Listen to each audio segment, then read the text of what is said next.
check. All right, my goal today is to summarize everything there is to know about drawing a parabola. So I've named this Everything Parabolas. Let's go over everything there is to do about drawing a parabola. So there's two main ways, and obviously a lot of little ways that are kind of in that. And this video is private and has one viewer, so I'm confused about that. Anyway, so it's got two very main ways of drawing a parabola, and within that are all the little different methods that we've learned over the last couple of weeks. So the first one is transforming y equals x squared. So I've got the Google Classroom up on the side here. When we looked at graphs, one of the main things I tried to tell people to do was draw the original graph and then see what's happened to it. So for instance, if I wanted to draw, y equals, I don't know, y equals 1 on x plus c, something like that. Draw what the original graph looks like, and then think about what's happened to it. So the original graph, this thing, looks like this, yeah? And then this plus c, pretend that's an 8. If that was an 8, then the original would just go up 8. So then it would be like that and like that. So that's a transformation. Those plus c's and the minus c's and all that, they're called transformations. And just think about whether I can, or whether what I'm being asked to graph, I can relate it to just y equals x squared. So y equals x squared being our, I'll just quickly draw it, being our very standard parabola.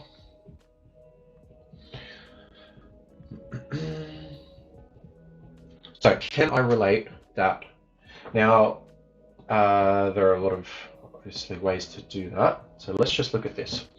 So I'm just looking at x squared. Let's suppose, first off, so question 1, I'm asked to graph y equals x squared plus 3. So all I need to do is move it up, move it down. So these are the easiest ways. So I just get my parabola,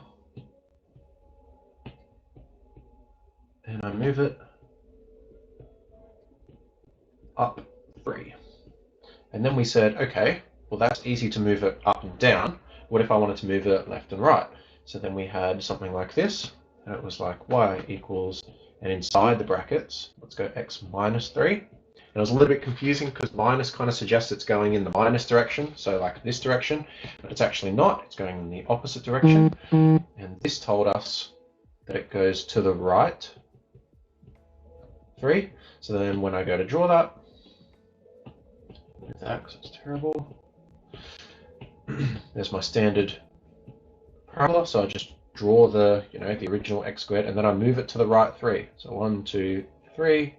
So then that value there is 3. And then we said, okay, well that's quite easy to do those two, but what if I then wanted to, I guess, have both? So then there was a third question, and it's like, all right, what if I wanted to move it to the left 2 and then down 2, something like that. So I've got two transformations this time. So the transformation in this one was going up 3. The transformation in this one is going to the right 3. This one's going to be going to the left 2, and this one is going to be down 2. So then draw my random, my normal x squared. I go to the left 2, so 1, 2, and then down 2, 1, 2. So then that is minus 2, and that is minus 2. So then this point here is minus 2, minus 2. And if I was given it like that, then it was really easy to identify what my vertex is in each case. So my vertex here is pretty easy to identify. My vertex there is pretty easy to identify. I'm not going to draw them, but I'll draw this one since it's been moved twice. So this was transforming, and it was the easiest way to do it because in most cases, like this is quite simple. There's no x term in the middle here. This one's already factorized. This one's half factorized. And so when I was given something like this, let's go with 4. When I was given something like y equals x squared plus something like that, I can't really transform it. And let's do another one. So if I had, let's just do another one. Y equals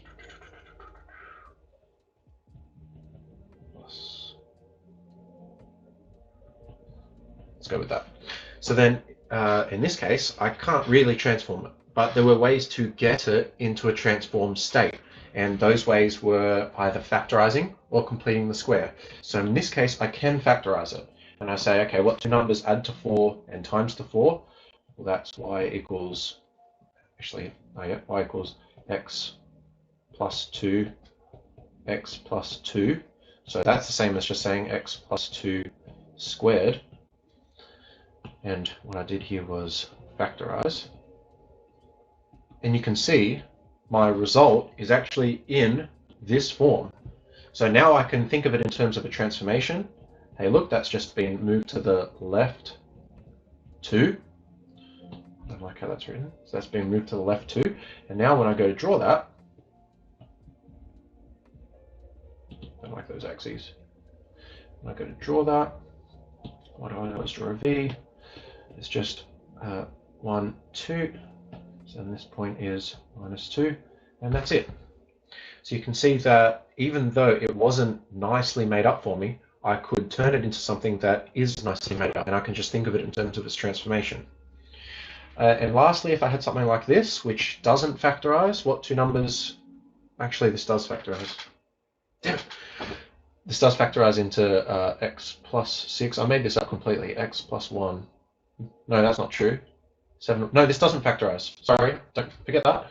So if it didn't factorize, then I could do what's called complete the square. And I could go, all right, well, x squared plus 6x plus, and then I halve it and square it. And then I take it away, halve it and square it. So then these things, you know, a plus and a minus go, and I'm left with the original thing. So then I can factorize all of this stuff into x plus 6 on 2, which is 3.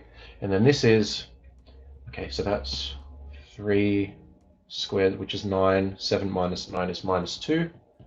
Okay, so then I've got it written like this. Let me write it a little bit nicer.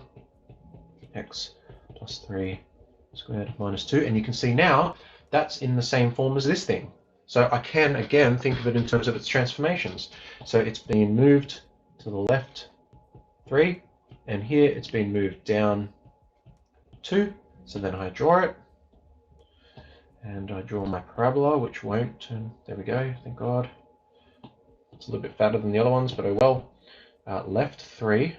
1, 2, 3. And down 2. 1, 2. So left 3, down 2. So that's the point. -3, -2. Cool, and that was all the different ways I could transform it. There was another way, and it was if there's a value here, so like 2, but all that did was make it skinnier. And if there was a value, no, that's all we did, didn't we? Anyway, okay, so that was all the different ways that we can transform y equals x squared. And if it's factorized nicely, or if it's just got a constant out the end, then it was really easy. If it wasn't, then there was things we can do. I haven't written what we did here.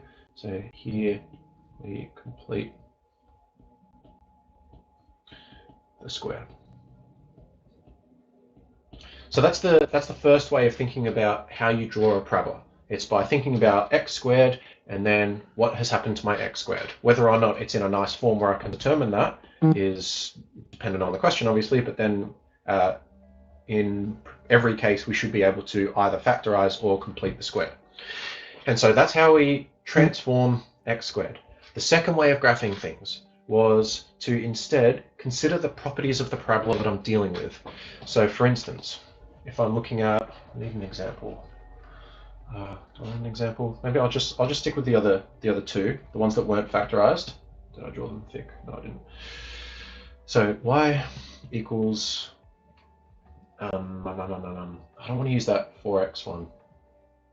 Let's use y equals x squared plus 5x plus 6. And I'll do y equals, I need another example. Let me find one. Yeah, harder one.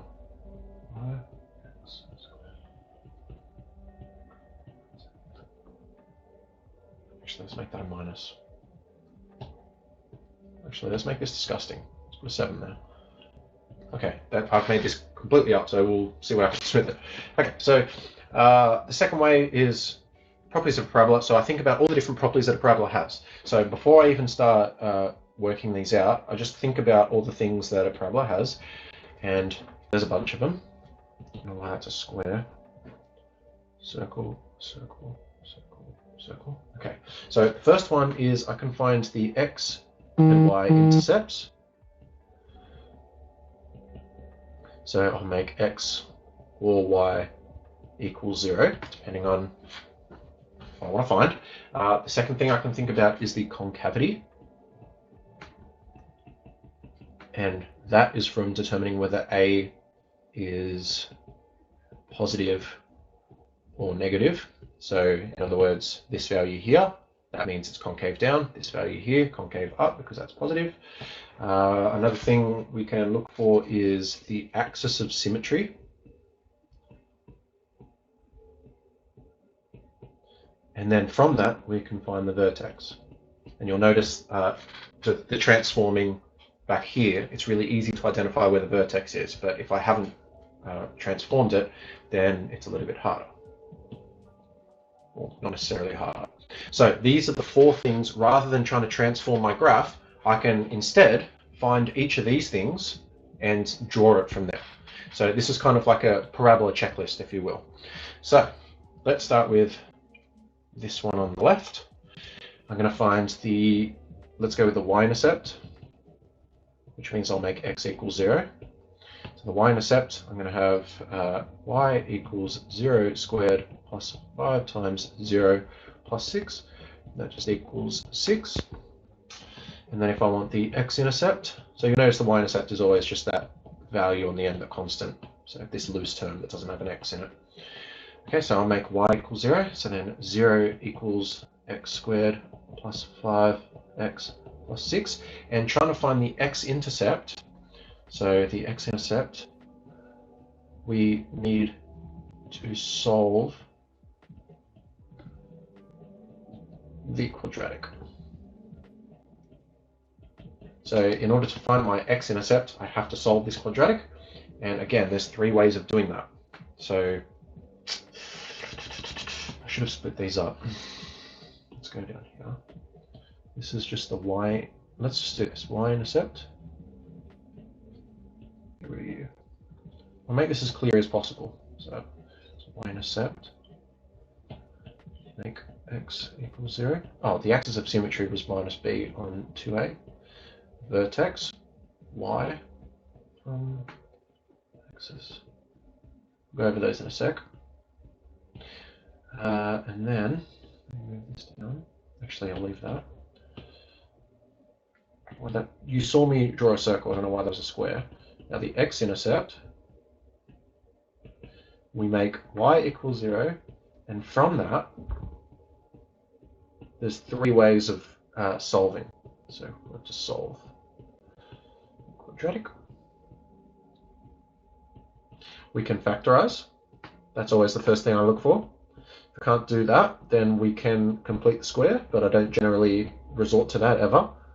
You can if you like. If you feel like transforming x squared, or you can use a quadratic formula. Okay. So I've got my y equals 0. Here I know that I can factorize this, so that's what I'm going to do. So 0 equals x plus 3, x plus 2. So 3 plus 2 is 5, and 3 times 2 is 6. So then x equals minus 3 and minus 2. So they're my x-intercepts. Now the third thing on the checklist, my concavity. So concavity, I check my a value.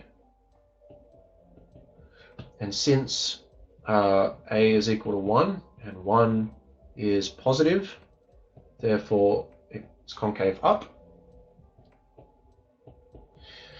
The next thing I can do is find the axis of symmetry. And the axis of symmetry was you let that's x, that should be x equals. So x equals minus b on 2a.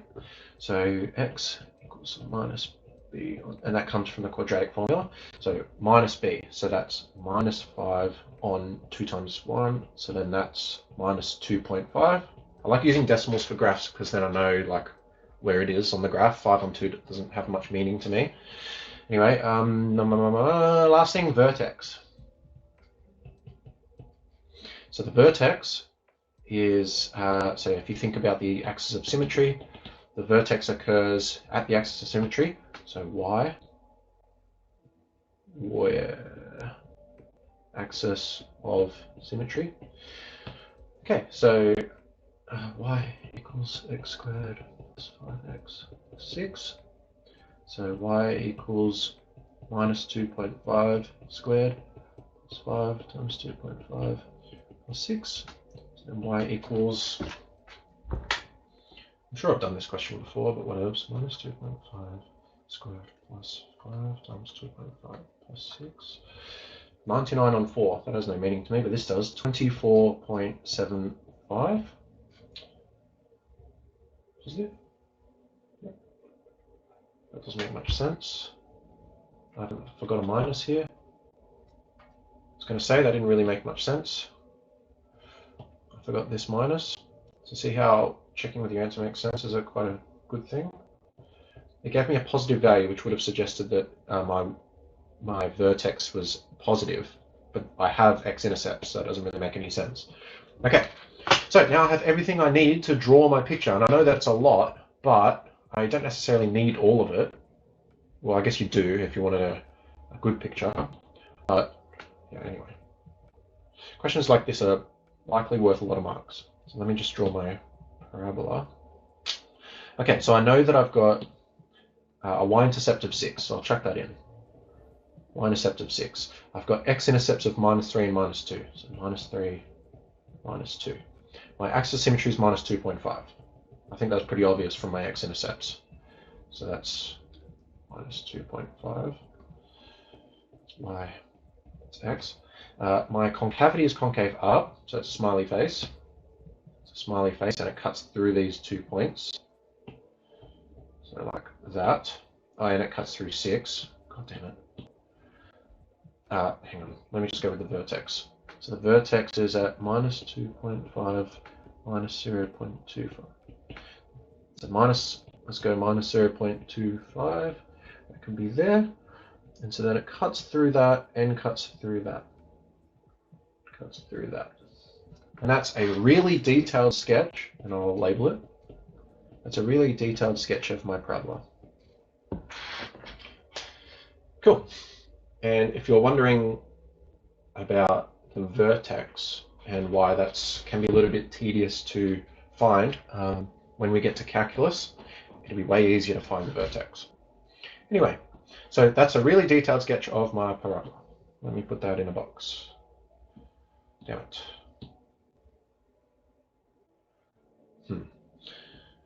Not happy with that. Happier with that. Okay, let's go with the second one, which is going to obviously be a little bit harder because I made all the numbers up. But I can find the y-intercept. I make x equals 0. So y-intercept, y equals minus 5 times 0 squared plus 3 times 0 minus 7. So I know that y is just going to equal minus 7. My x-intercepts are going to be a little bit harder because, well, I guess at this point you can just kind of think about whether you'd want to try and factorize that, but good luck with that. You could potentially complete the square, hey Alex, but if I did that, I'd have to divide everything by 5, minus 5, so that that's not there. And then I'd have to halve that and square it, so the term that's going to be out the front is going to be like minus 3 on 10 squared. Like, this is disgusting. So stop. I'd go straight to quadratic formula, so x equals minus b plus or minus the square root of b squared minus 4 times a times c, all on 2 times minus 5. This is equal to minus 3 plus or minus the square root of, okay, look what I've got here. I've got 3 negatives. So that tells me that I have, let me just figure out this, 9 minus 4 times minus 5 times minus 7. I'm going to have a negative 131 in there. And it's at this point I can actually stop. So this is a terrible example, purely based on the fact that, well, maybe it's not. Okay, so that tells me that therefore there's no x-intercepts. So it doesn't cut the x-axis at all. And since it's a negative, so I'll just go one step further, the concavity, since -5 is less than 0, that tells me that it looks like this, and it's concave down. So I guess in terms of the graph, you've just got to kind of think about, well, if it's concave down and it doesn't cut the x-axis, then let's suppose this is my graph. I can't really have it here because then it's going to cut the x-axis. So my graph's probably going to be underneath, well, it's definitely going to be underneath my x-axis. So that means the vertex that I find, the vertex I'm going to find is going to be negative, hopefully. Otherwise, there's some sort of mistake here. So the next thing I'll find is the axis of symmetry. Axis of symmetry. So that's x equals, I don't know where I wrote, minus b on 2a. Now minus b, that's -3 on 2 times -5. So that's -3 on -10, which is 3 on 10. Okay, that means then my vertex, y equals, what's the equation? -5x plus 5x squared plus 3x plus 3x minus 7. I'll chuck all that into the calculator. What the hell's that? It is 3 on 10 squared plus -6.55. Okay, that's good. That means my y value is negative, which means it's under the x-axis, so that makes sense. So that means my vertex is the point 3 on 10, which is 0.3. I don't know why I had to type that in. That's really stupid. That's embarrassing. -6.55. Okay, so then I'll go to draw my graph. Oh, I hate the box that's around it. Oh well. So I'll go to draw my graph, and I'll start chucking all this stuff on. So my y-intercept was -7. That's -7. My vertex is 0.3 minus 6.55. So minus 6.55 is pretty close to -7. So, okay, this point, actually, that point is 0.3 minus 6.55. Okay, I know it's concave down and it doesn't have any x-intercepts. So that means, boom, boom. And that's it. So let's draw a box around that. It's a really strange looking, I could have drawn this better to scale. Let me label it. There's a 3, that's 3x.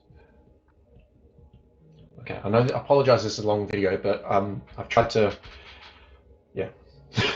Anyway, so you'll notice that it was a lot quicker to think about the transformations of x squared, but also these values were really nice. When they're not very nice, then this method is also going to be a little bit gross, but this is a more rigorous method in that if I was asked to not just draw this, but think about the x-intercepts and where the vertex are and stuff like that, then I would probably have to do some of these things. Maybe not the vertex and stuff, but some of the other things I'll probably have to do, like the x-intercepts. You'll notice that in this one in particular, I haven't actually found what those are, so that's something I could do. Also in here, that's something I could do. So there's a lot less information on these drawings than there are in these, which is why these took a little bit longer. But at the end of the day, parabolas are can be quite time consuming, I guess. So that's the two main things in parabolas: moving x squared, or just thinking about, here's my equation, what are all the things I can determine from that? And these are those things. So I hope that helped a little bit. There's obviously no questions or anything. This is kind of just like a summary of the last few lessons, because there's just so much to do with parabolas that we've learnt, and stuff from the other topic, obviously. So yeah, I guess that's it.